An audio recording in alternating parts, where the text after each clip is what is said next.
Welcome to Oregon Voters Digest, the program that brings forward the social and political issues that are important to people living here in the Pacific Northwest. And now, your host, Bruce Broussard. Okay, community, Bruce Broussard here, host Welcome of the Oregon to Voters Digest. I tell you, we're right in the midst of politics, candidates. Portland, Oregon, the largest city in the state of Oregon. And boy, I tell you, we got change of government and whatever, so we've been basically focusing on that particular issue, and we'll probably will until June 5th, and then we'll just jump into the overall races across the board. Anyway, we're just going to get right into it. For those of you who are just joining us, I gave you that information. For those who are here beforehand, as you know, we're going to be doing this. And normally, what we normally do, we go with the chat to start with. John is here with me today, as usual. He's here. He's the guy. He's the front runner. He's out there getting those chat goodies and whatever. So he's going to fill us in terms of what he's been observing since we last met. Is that okay, John? Yeah, it's been an interesting week in the news. Talk to us. Very interesting week in the news. A lot of public outcry regarding a Max stabbing. Did you hear about that? Yeah. Recently, it happened out around 82nd. Really tragic situation. It wasn't born of a conflict. It appears that the suspect, or the person that was arrested, was hearing voices in his head, and it was like he was having a mental health crisis, and he ended up lashing out on that. And it's a terrible combination. I know that TriMet has been dealing with its perception of public safety recently, and so that combination of homeless,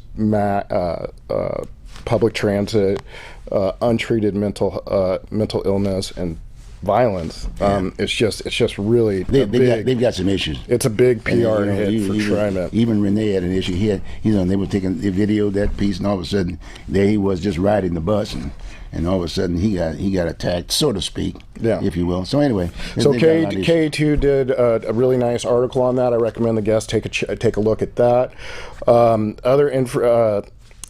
Other things in the news that were a big deal was there was a huge arrest at the Central Library. I think they arrested about 17 people in effort to clean up the open-air drug market that has developed around the Multnomah County Library. One of the people that we've had on the show, Eli Arnold, is a bicycle patrol cop, and he's one of the people that participated in that fentanyl operation. It fits right in the fentanyl aspect of it. Yeah. You still have an issue.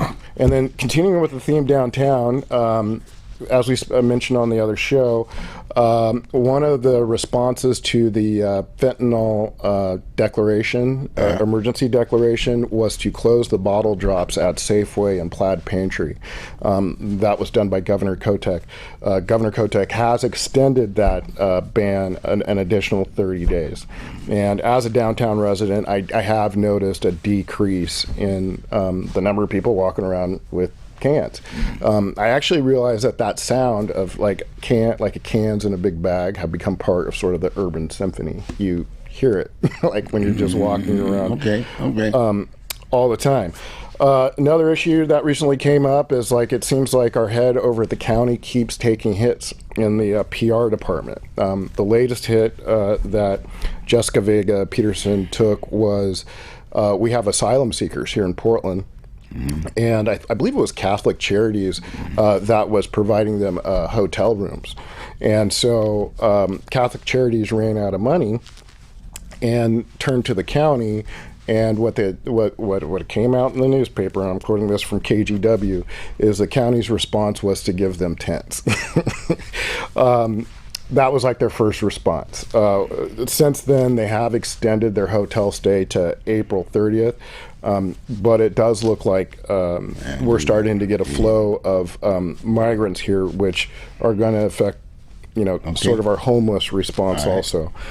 And the other little bit of news I don't think we had a chance to talk about was Tina Kotek got in a little bit of trouble, at least PR-wise, for creating an office for her wife. She's the governor. she's the governor.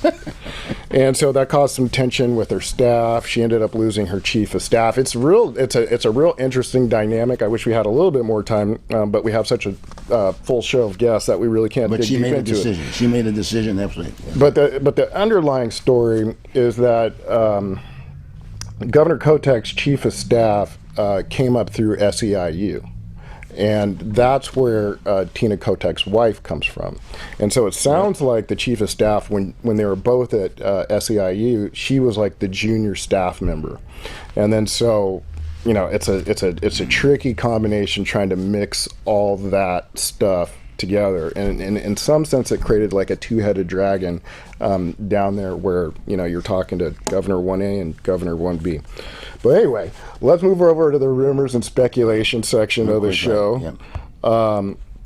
We've got a new potential candidate, and we want to thank Maya Harris from Rose City Reform blog. Yep, there's her graphic right there. She really does a great job covering these Portland races, and I highly recommend people go check out her website. She updates it practically every day, and it has the most in-depth knowledge on Portland races. What she brings us this week is Kelly James, the president of the Foster Powell Neighborhood Association in Southeast Portland, appears to be considering a run for council in District 3. Okay. We have talked to a couple of people from District 3, but that should be like a really interesting addition. I think she's one of the few people that come up through the neighborhood association that's going to be involved in the race. And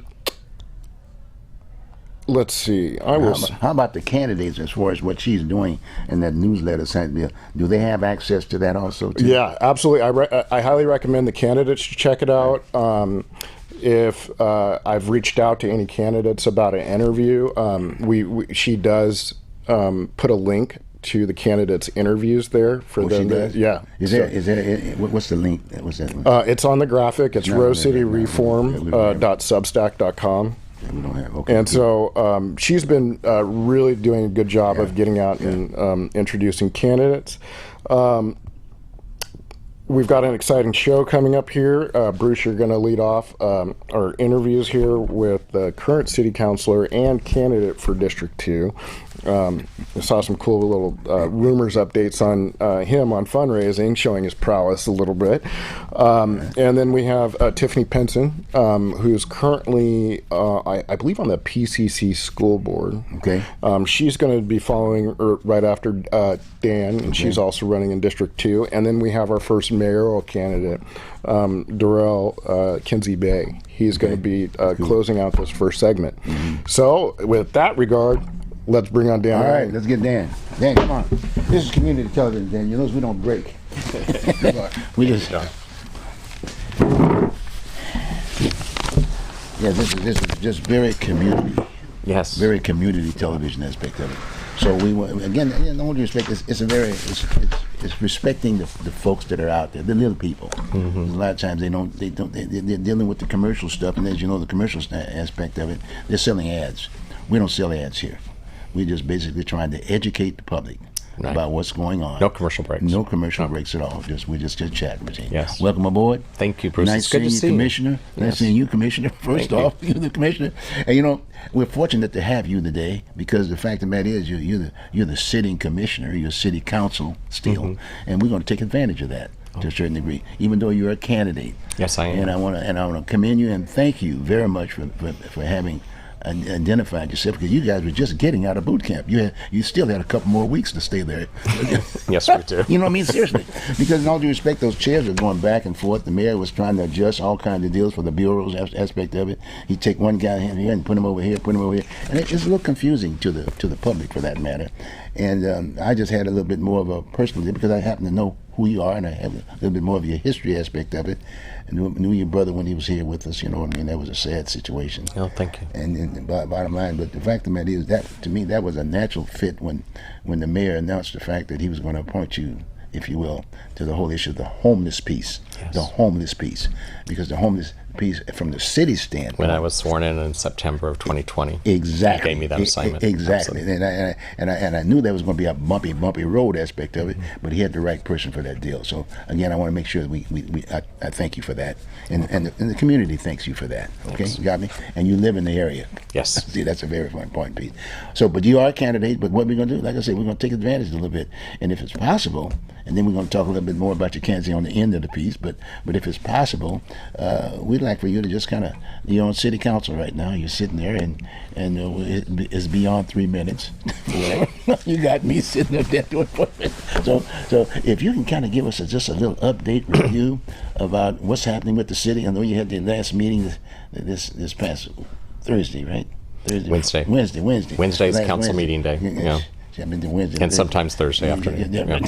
But the bottom line, what happened during that particular time? Any goodies? Well, really, what's the focus is, because we're in April now, Right. is the budget. The budget? Yeah, for 24-25. Ah. That's what's really current right now. That must be a lot of fun.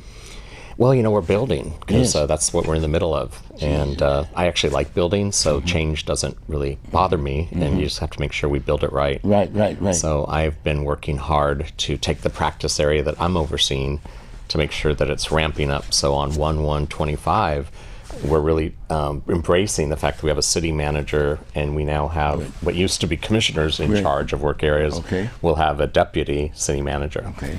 Right. So I wanted to make sure that we have a chance to normalize that, so it's not so shocking on 1/1. Now, are we going to be able to meet the goals in terms of as far as the funding? And Just stuff? have to. You just have to. Have to do that. Yeah. Okay, good. And I take it, and I noticed that, in all due respect, from the commercial TV aspect of it, it's sort of a gap. It's just people still a little confused about what's going on. Yeah. And I'm saying that, well, you're in charge of that piece. It's gonna go right. Yeah, we just have to improve. We just have to keep improving, in my opinion, the core services and the customer service and the way those services are appearing to people who live here. I think what everyone has in common right now is they're being invoiced, it's called taxes, and they're not seeing the return on that, and so they're upset. And that's why I like nonpartisan races. It's not about party politics. Right. Sewer pipes. Right. If you call 911, someone wants someone to answer the phone. Those are all just core issues for everybody, no matter what their ideology is. And so I think that's what we have to get back to, really to the basics. Like, people need their services delivered properly. Yeah. I was thinking also too when I was looking at one of the events with the whole issue with the police piece. I think there was 2 meetings before. Remember when the deputy chief came there, and I noticed that he talked a little bit about what else was going on and these special groups, and that they were already funding. Well, there were already there's a lot of concern. Yes. Because we all experienced 2020. And we know there's a big election year coming up on the national side. And so there's the potential for more crowd control measures. And we just have to make sure that we do them right. And we have to be prepared for them and not be caught off guard. Good. And so what happened last time is we had all of the police, if you will, focused on that, and we didn't have police working the rest of the city. So it's so important that we're working with other jurisdictions. So in the case of when we do have a large protest, First Amendment right, and allowing them to protest their passion, to make sure we just manage that so everyone's safe. And then other parts of the city could be backfilled with jurisdictions outside of Portland in some agreement, so they can cover any crime that's taking place. Will the sheriff department be a part of that too? I think it has to be. Okay, good. Yeah. Okay. We have to always connect the dots. The people who live here, especially if you live on, say, 165th, on 1 foot this way you're in Gresham, 1 foot that way you're in Portland.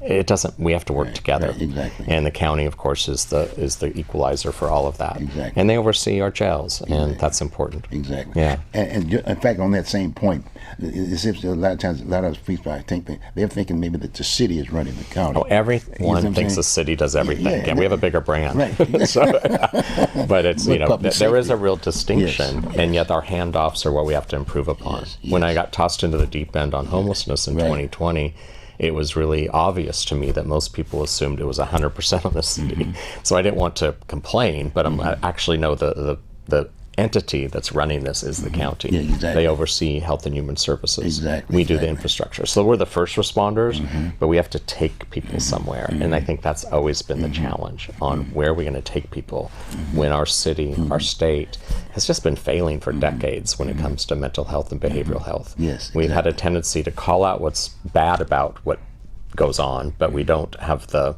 in my opinion, the chutzpah to then innovate and how to do it better and go forward. It's very easy to complain. It's Yes. very easy to destruct. It takes courage and creativity and the willingness and the political will to actually build something better. And when you do that, you're going to fall down. You're going to get back up. It's called failing forward. It's called life. Anyone that's been successful in business knows this. And I think that we have to bring that type of chutzpah to the government sector and to the political sector. We're in some really troubling times, and so we need courageous leaders. so. We don't Yes. necessarily need people that are good with slogans right now. We need people that can see it through to implementation. Yes. And you're right. I mean, you're definitely right. You know, and the other thing I was thinking about is that like I said, this is community television. Okay, got it.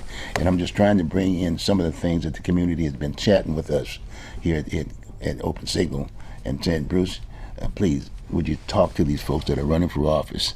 Make sure that they're on a lane to talk about the issues that are relevant to the city of Portland. Okay, and so that's why I'm throwing this piece out to you. One, when you get going right back to the budgetary You're really situation. warming me up here, yeah. I like it. And you are too, by the way. The other thing I liked about the whole is the budget aspect of it. Is that maybe a couple of dollars for a neon sign of some sort? My point is, remember Tom McCall who said, "Visit but don't stay"? Remember That dates us both. Yeah, I think that was in the 70s, right? But it was a good idea. I mean, think about it. You know, we got this image worldwide, for that matter. Visit Portland, you get all of the benefits you want. You can get the housing, you get this. You know, you've seen it. I've seen it on Facebook and this, that, and the other. And so that's a concern. Yeah, but that made sense when we didn't have the problem of people wanting to leave. Exactly. So when I look at a city, the soul of a city is really its people, of course, and it's about families as the root of it. So of course, you know, we first met when I was on the school board. Exactly. And when I see the declining enrollment trends that are definitely more dire at PPS, if you will, than when you look at Wilsonville or some of our suburbs, or definitely over in Camas, if you will, on the other side of Columbia, that has to concern us. We, a city really needs a family base. You want your elders to age in place here. And we've had a good track record over the last 20 years of grandparents moving to Portland because their kids aren't going to budge, and so they come and be with their families. A lot of our growth has been very organic that way. And we have to make sure, that's one reason I built the Vibrant Communities work area, is because that's what makes Portland Portland. People stay here because of the beauty of our parks. They stay here because we have accessible arts. They stay here because we, at the end of the day, try to do innovative and smart things for our children and families. That's what's compassionate, and that's what's innovative about Portland. So we can't lose that. And that's what's beautiful about Portland. I can't tell you how many people thought they were going to live in either Seattle or San Francisco, and then they stumbled upon Portland. It was kind of that quiet middle child that just resonated with people. We have to get back to being that sweet story. Well, what about another little area, the whole issue of graffiti? I noticed that not too long ago, I guess we got one of the major guys that were actually doing the graffiti. Remember they caught him aspect of that. Are we going to be able to get rid of that piece? I think, well, we have to look at it differently, in my opinion. I know at that session that we talked about graffiti, it's more in the policy world right now, but what's going to be the implementation? It's complicated, and it has to be thought about differently, in my opinion. There's one way to go about it would just be outlawing, all the spray paint and getting at it that way. But there are actually artists that do graffiti, and some of it's really lovely. What if you had, like in sections of town, you had graffiti artists kind of be in charge of a palette of a building or of something that's just set aside for that, and then they're part of regulating the graffiti around the area, and the ones that do it badly and do it anywhere that is called destruction is not okay. So I think you have to empower the community to be a part of how we move forward with this. It might be a little bit out of the box, but I'm married to an artist, and so they help me think this way. Well, it makes a lot of sense. You brought another little point that came up. I saw you basically leaving a particular building facility. It was called the Arts Commission.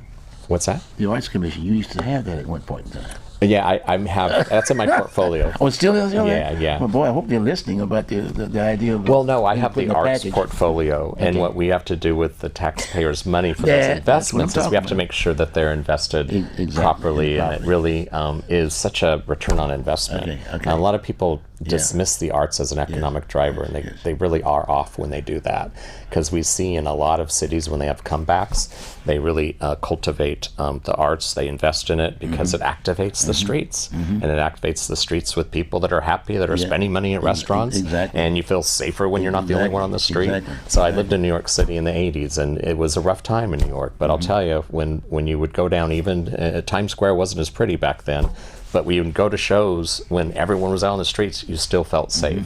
And so we have to really know that arts isn't just an extracurricular. It's always been a part of the curriculum. As you know, I fought for that on the school you board. did, yes. And it's a part of our economic system. Yes, very much so. And then, by the way, I might add that my wife might be looking at this thing too.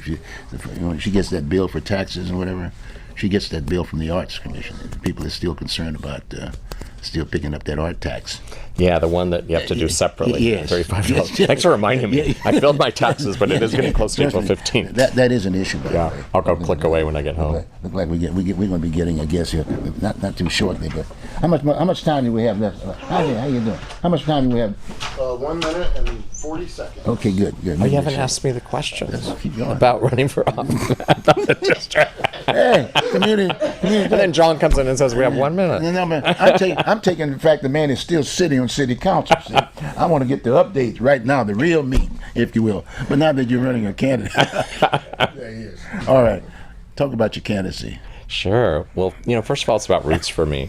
I've been around a while, and I've lived in North and Northeast Portland over 60% of my life. Okay. So that's deep in your heart when you were, from baptized to kindergarten to graduating from Roosevelt High School. My dad's practice was in St. John's for over 30 years.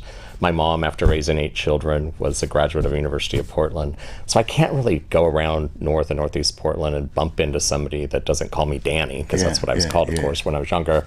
And so it's just in my heart. So this is my hometown within the city. And so to think that towards the sunset of my career, I could represent that it just comes from the heart. So there's my passion. The other part that I'd like to say is, it's about the retail aspect of politics. It's going to be exciting to actually connect with people more often, because when you're in the current form, you're bogged down with a lot of meetings downtown. And so the opportunity to be out on the main streets of St. John's and Mississippi District, Alberta, Lloyd area, Belmont, I'll stop, but don't feel offended. I know where they all are. But it's been great to continue to connect with them. As my spouse always tells me, I'm the most curious person they've ever met. Right. And when we travel, I get in so much trouble because I just like to hear people's stories. And when you do innovation, and as we build this new city council, more importantly, the new org chart, all system building must have stories that are relevant from the ground. That's where the wisdom is. And so it'll be great as somebody that's done system building more from the top end, but knowing that to really get impact, you had to go into the roots. It'll be great to have that life experience and bring that to city council and be that person that can work with my new colleagues to really do system building from the grassroots up. And I like collaborating with people, and I like mentoring. And let's face it, I'm probably going to be one of the older people on city council if I'm elected. And so the opportunity to really just be there to give what I have away will be such an honor. Anyway, this is my hometown, and I just wasn't ready to go on the sidelines. And so I'm just ready to serve another term. In all due respect, the community really appreciates it, because now someone will be able to pick up the phone. Pick up the phone, and we got 3 people there. It's almost as if to say we got 4 different cities now with their own personal situation. You got my point? Yeah. And I think it's going to be neat. You got support mechanisms. Yes. You're not just sitting there by yourself. You guys got to organize among yourselves, talk about different issues and whatever. So I think it's going to be great. It is, as long as we always figure out how to connect the dots. It shouldn't be downtown versus the community, because the downtown is the heart. It's the heart of a city that pumps out the blood, if you will, the revenue and the arteries to the other parts of the city. So I don't like the conversations that say it's us versus them, downtown versus neighborhood. Like, no, it's both. All great cities have a vibrant downtown. And you're the only city council person that's running. Yeah, that Everybody's running for mayor, isn't it? Yeah. Well, thank you. I'm glad it's in my district. Maybe I can Yes. help you. And that's Hayden Island, where I That's spent right. my That's high right. school You years. know that. Yeah, Good yeah. enough. But then this has been great, fantastic. It's great to see you. Hopefully you'll come back. Yeah, you know, you always figure out how to get me back. I will definitely do that. I come in. Yeah. We'll definitely do that. Yeah, Okay, Dan? good to see Thanks, you. Dan. Thank All right, you take care. Have a great afternoon. Take care of your party. I will. All right. Come on in. Come on in. You know these people there? Do you want to get a photo of it? Oh, yeah. Oh, gosh. I'm gonna get three of them. Okay, hi. Yeah, get you two. There you go. The camera has you taking the photo. I haven't had it yet, but that's my plan. Yes. Oh, God, that's funny. Hi, how you been? You're so funny. You like it? This is community TV, folks. Right here, you gotta love the love I know, I like and the relationships that we're seeing here. It's Oh, absolutely are we amazing. on? We're filming this is community TV, but I think that was like awesome to see. Just the community connections that were. That we were just seeing right there. Hi, folks. I'm John Toran. I'm back on here, and I'm introducing Tiffani Penson. She's a Portland City Council candidate in District 2 also, same as Mr. Ryan. Her website is tiffanyforpdx.com. And welcome to the show. Hi, John. Thank you for having me. And thank you for coming. We're really excited doing this Meet the Candidate series. It's an opportunity to see many different candidates for these City of Portland offices and get to know them and see the different ways that they go about problem solving. With that being said, what are 3 things you'd like for the voters to know about you? So again, hello, I am Tiffani Penson and I am running for District 2, that's North and Northeast Portland. I was born and raised in North and Northeast Portland. My grandparents on my mother's side lived where the Coliseum currently is. My grandparents on my father's side lived in Vanport. My father had a business on Union Avenue, which is now MLK.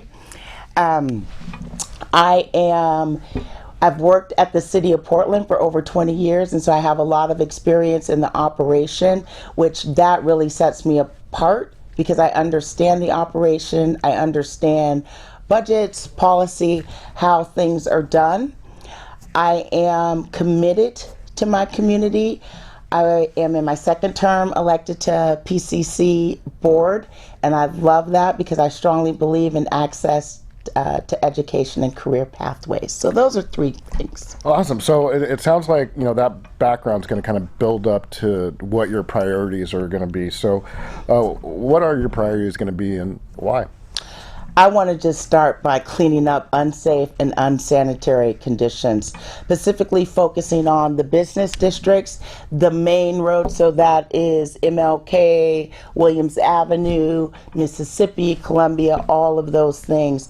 I currently collaborate with the Problem Solvers team, and what we do is we literally have these 30-minute meetings in the different districts that literally people come in and say, hey, I've got graffiti, I've got biohazardous waste, I've got this, and we work the problem from the inside and we get out there and we respond quickly because what people want, they want us to respond. And they want us to respond around the basic core things that we need to have a clean and safe city. Another thing that I am super committed to is making sure that the policy that we do create reflects what the people have said that they need. And with that we are aligning those policies with a budget line item so we can really meet the needs and the intent of the policy and serve the community in which they are asking for.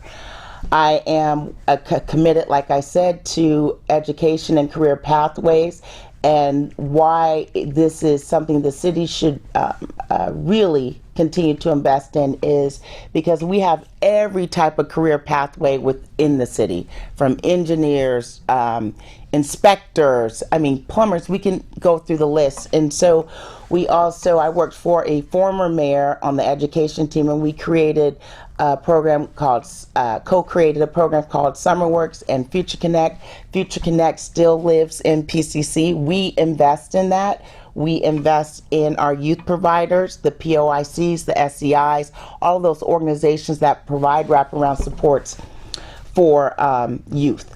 So I am committed to that. And then as we think about housing, we have a lot of candidates that are talking about the housing, that's studying the housing for the houseless. I am really concerned about the folks that are one paycheck away from being homeless. And so what can we do to make sure that they're able to stay in their homes? So those are the things that I'm really focusing on. And it seems like, with your background and having 20 years of experience at the city, it seems like you bring a very practical perspective on actually implementing these ideas that policymakers come up with. Yes.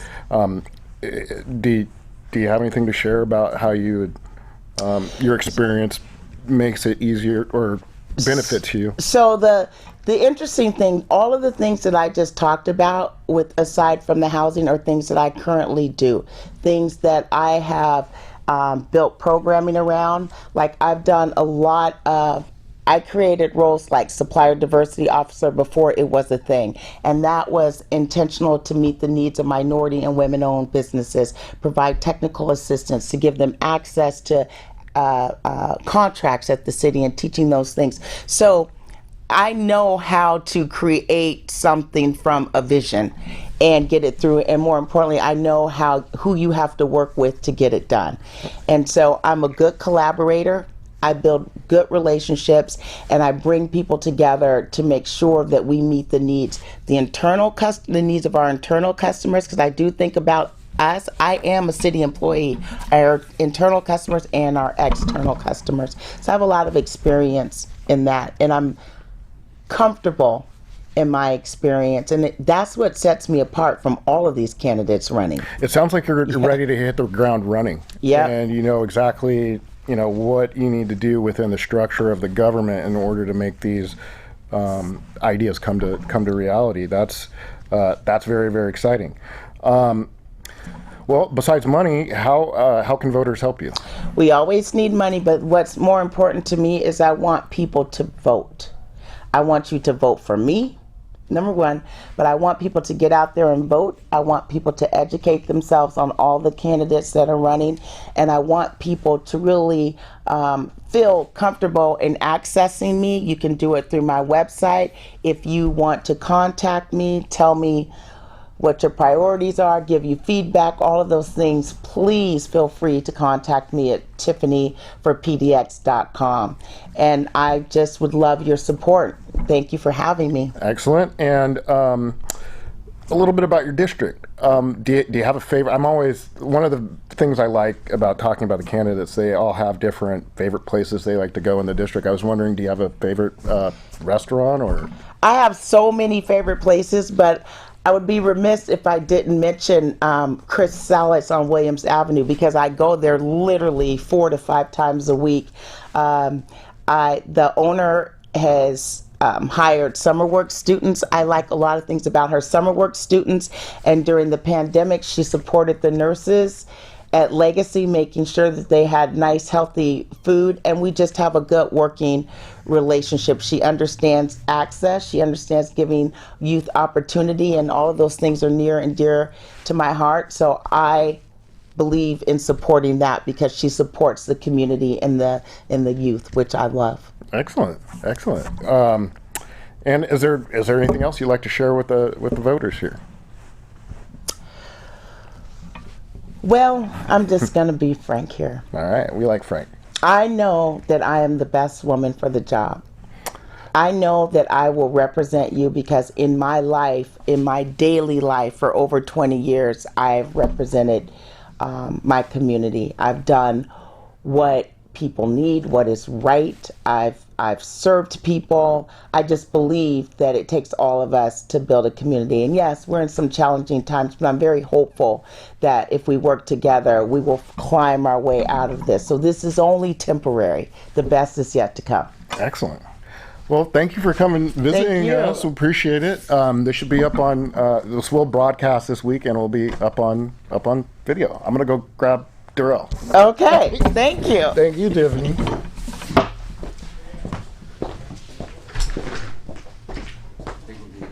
You're killing me. Thank you. Yes. And I'll send you those things. Okay.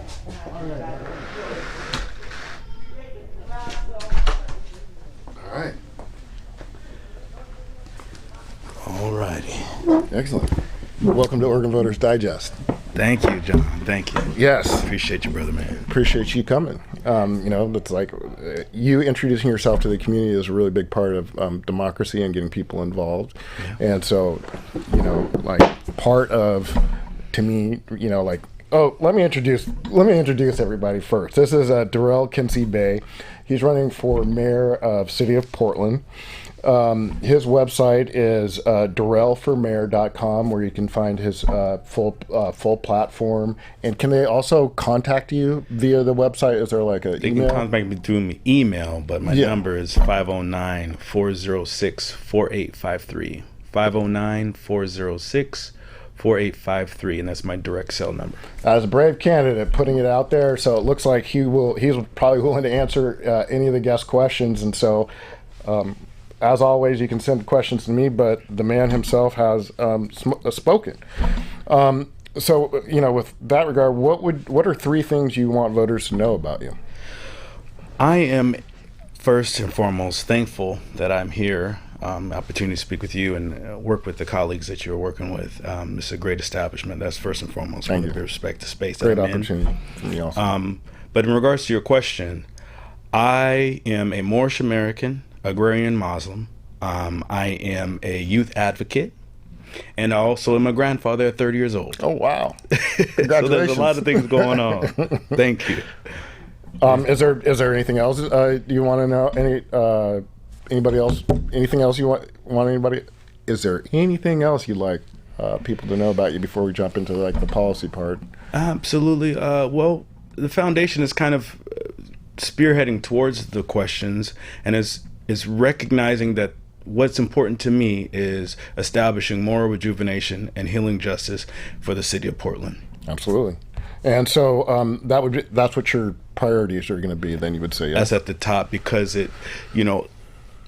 it's at the top just like the branches, right? But there's also at the bottom with the roots. So it's all encompassing to cover all bases of all decision making and civic engagement, with a plethora of other things. Every single thing that operates in the city government has to have that lens. Yeah. And how did you land on those as priorities?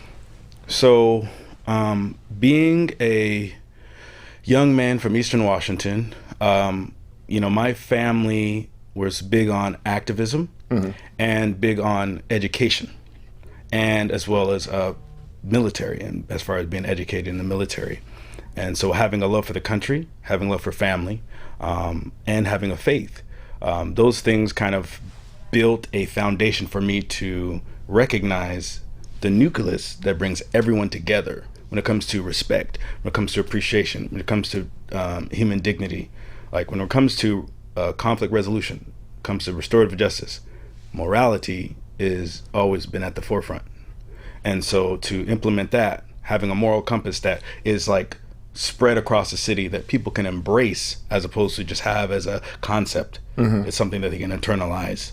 In regards to healing justice, mental health has been an issue, and unfortunately it's kind of been a buzzword that people bring up, but we're talking about healing and it being justified in the healing process, because there's some things that have taken place in this state in regards to mental health that are atrocious, that were actually kind of something that was mimicked from the Nazi Party. Oh, wow. With Hitler.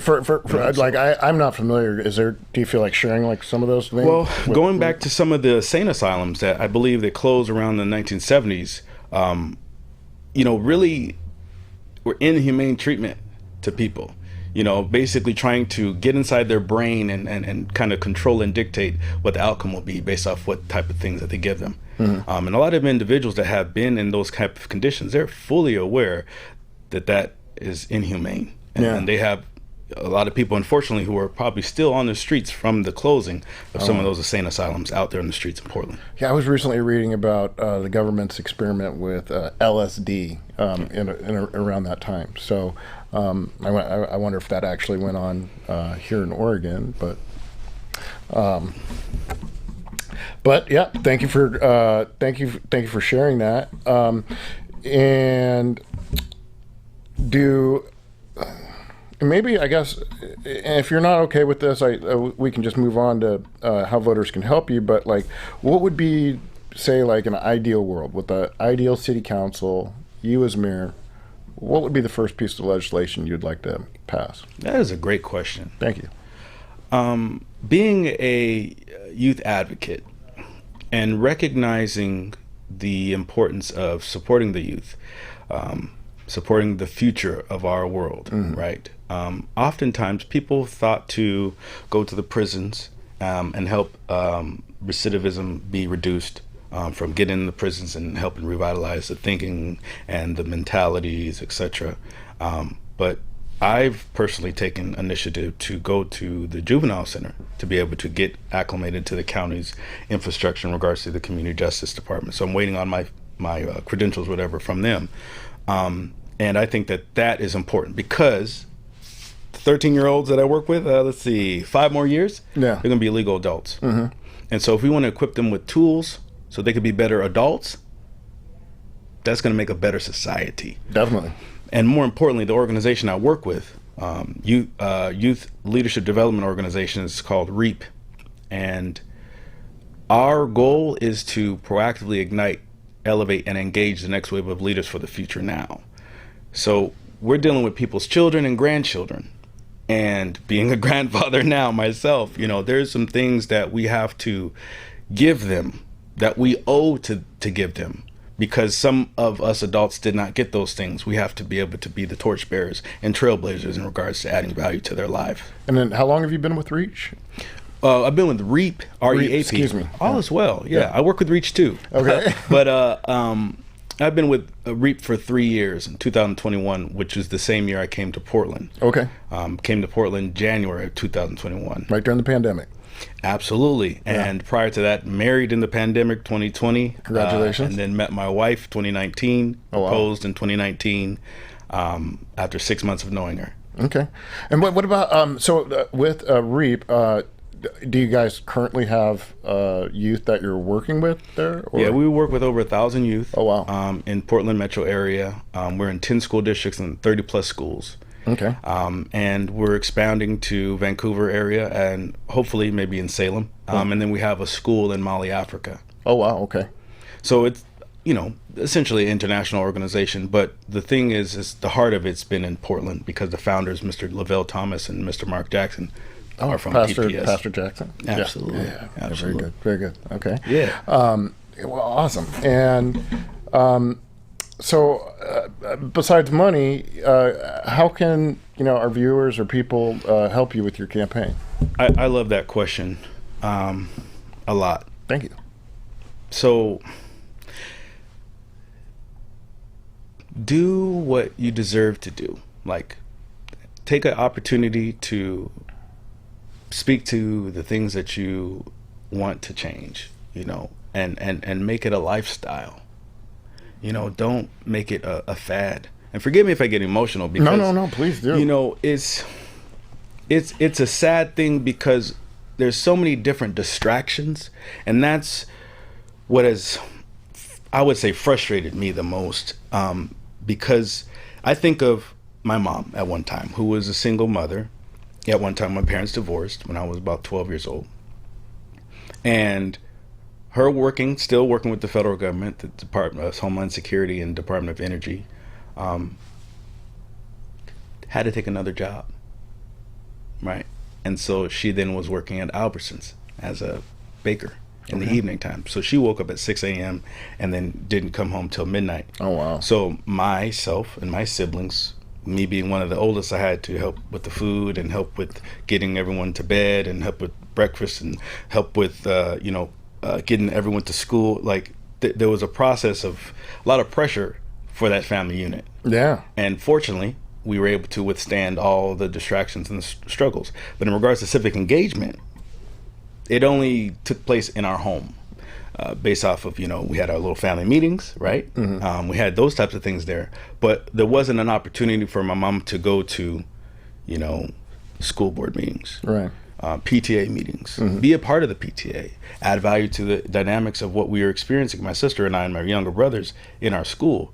So try to make it a priority, because I think there's a lot of neglect for the people being encouraged to get involved because there's so many distractions, especially with social media. And so just try to fight through that barrier. That's what I ask.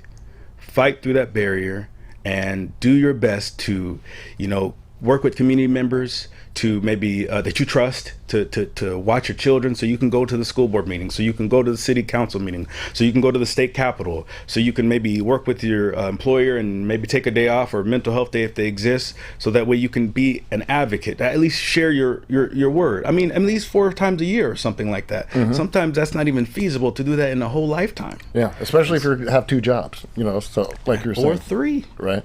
And you're a single mother or a single parent. That is very challenging. So that's what I would encourage. That, and in regards to the specifically to my campaign, call me so we can be able to put some things in action. I like that you like to open up the direct line of communication. Are you using social media at all to get your campaign out? Can people follow you either on? Yeah, I know I've found you on Twitter. That's the only one I use. But do you use any other social media? Is there something people can follow? I'm on Twitter, as well as Instagram and Facebook. Facebook has some challenges, but you could reach me at any of those 3. You could look up my name, Durrell Kinsey Bey, and it should pop up, or Vote Bey 2024, and that should pop up as well. I'm again the only Moorish American Muslim that has ever been elected in office in the history of Oregon. Okay. So I'm not really hard to find in that regard. Okay. You said have you run before? I began a process of running in state of Washington, District 3, running against Daniel House. Okay. And that's for Congressional House District? Congressional House District. And is District 3 where you grew up? Yeah. Okay. Yeah, predominantly. It's a huge district. Yeah, it's like the eastern half, right, of the state. Just about. It's very large. It's very large. It's like predominantly all the Yakima Valley area. Okay. Which goes into the Columbia, etc. I know Goldendale, but that's about as far. Goldendale, yeah. Goldendale, I'm familiar. That's just right on the cusp going down to Highway 97. Yeah. Yeah, I love traveling too. I love traveling. I like traveling too. I think when I was in my 20s and getting done with college, I focused on traveling the United States. Okay. I grew up here in Portland, but I went to college in Virginia, Hampton University, historically black college. I grew up here in Alameda, and so the television show Different World was on at the same time. So there's a lot of influence there of people going back to historically black colleges, and so that was a big thing for me. And then once I got back, did my 20s, in my 30s I started doing international travel. So I went to probably about 19 countries. Wow. And then I had my first child at 2016, so traveling stops.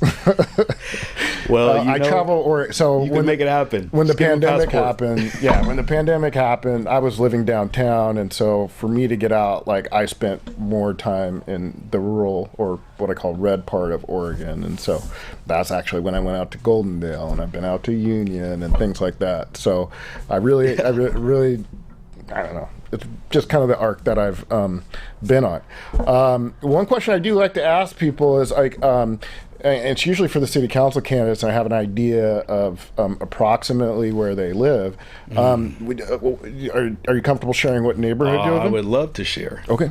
Because it's very relevant. I think so too. And it's unfortunately it has a lot of emotion behind it, because I live in the most neglected area in the history of Portland. Where's that? It's been neglected for 30 years, and that's in East Portland, 162nd and Stark. Okay, excellent. In the Centennial neighborhood, which David Lind is our president. He's running for District 1. Yeah, we had David on the show. Right on, we yeah. gave him an interview. I like him quite a bit. I like how active he is in the neighborhood associations. I feel like that's one way to really get an ear to what's impacting people. Absolutely. I personally would like to see neighborhood associations be a little bit more inclusive. It's hard to do because it seems like it's just like the people that want to be there volunteering are there. Right. But I think there's a tremendous amount of influence that can be brought up through neighborhood associations. And I always, for black folks to get involved in it doesn't always have to be running for office. It can be going to that neighborhood association meeting. And, just, growing up in Portland, just by being a black folk in the room, it can change the outcome of situations. And so I've always just encouraged people, just go to one or two neighborhood associations, and one of the things that came out of the pandemic is they're all by Zoom now, and so like you can go in person, but you can go Zoom.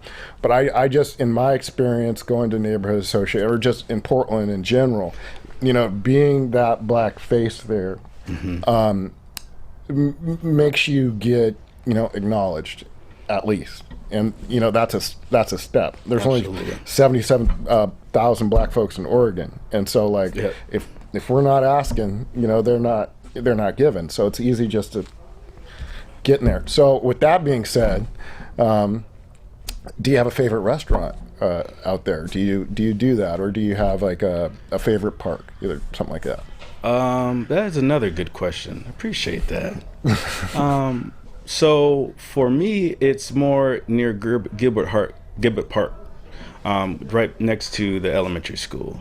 That's been cool. I took some of my students on a field trip to that area, and middle schoolers, I didn't think they would have so much fun, but they had a blast. Okay. Sharks and Minnows is what we do. Oh wow. Okay. That's what we do. Sharks Nice. and Minnows, and Rhythm Maker. Those are one of our games. It's pretty fun. Nice. Is there anything like that you would improve from the city perspective to make parks more accessible, or? I love that question as well. I would love the opportunity to build more gardens across the city, especially in parks, and individuals' yards, which I've done with my yard, my wife and I, transforming yards into farms. So as far as the parks go, having more food access would be great. Yeah. Absolutely. And have you, I don't know if you've been paying attention to the presidential election at all, but I have a little bit. RFK Jr. recently announced his choice for vice president. And Interesting. Yeah, and then That's very recent. one of her platform planks, we could call it, is she's really big into regenerative farming. And I don't know if you're familiar with that, but basically it's like using non-GMO seed, like heritage seeds, non-GMO, and getting away from fertilizer, or at least using like natural stuff for fertilization.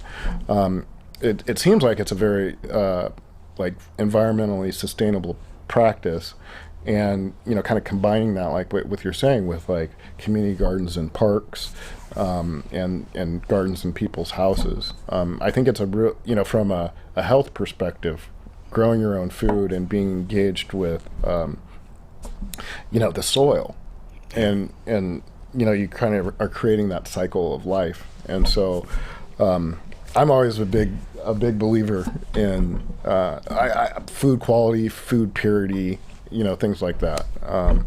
That's, at least as somebody that's grown up here, I would say that's like one of the core values to Portland. Like we're one of the cities that doesn't put fluoride in their water. And another thing is, this is probably like the birthplace of the farm to table movement in restaurants. Right on. And so, with that, you're sourcing ingredients within 50 miles. And the very first farm to table restaurant was this one. It was on 15th and Burnside, and it was called Ron Paul's. Okay. And he used to actually be Charlie Hale's chief of staff back in the day once he got out of the restaurant business.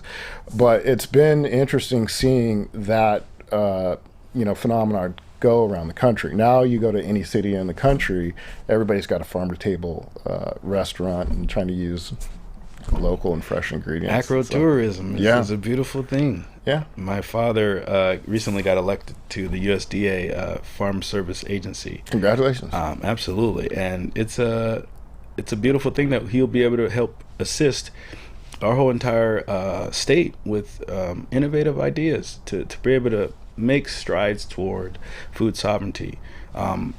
What comes to mind when you're talking about food? We're talking about the soil. We're talking about companion planting as opposed to monocropping.